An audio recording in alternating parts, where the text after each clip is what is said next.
Sí, muchísimas gracias, señor presidente. Bienvenidos a todos los que nos acompañan hoy aquí. Y bueno, nosotros brevemente destacar que después de 20 años de entrada en vigor de la propia ley del juego, pues es hora de abordar, como no puede ser de otra manera, la modificación de esta ley, principalmente para adaptarse a la realidad actual, también para intentar poner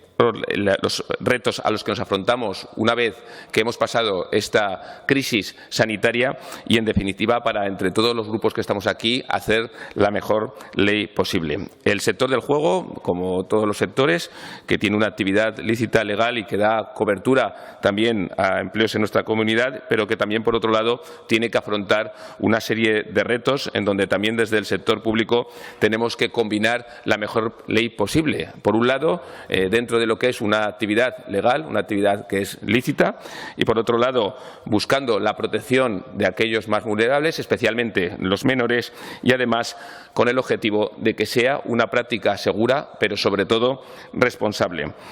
Nosotros creemos que la actividad del juego con dinero es un fenómeno que debe, como decíamos, abordarse con una sensibilidad especial, pero que debe combinar una serie de acciones multidireccionales desde los poderes públicos para dotar, sobre todo, de seguridad jurídica, por un lado, al sector y también, por otro lado, para proteger a todos aquellos que realizan esta actividad y, como decía, especialmente a los más vulnerables.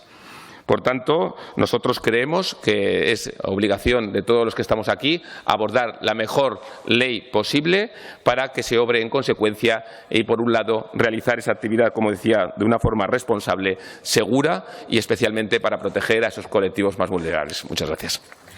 Muchas gracias, señor Guerrero.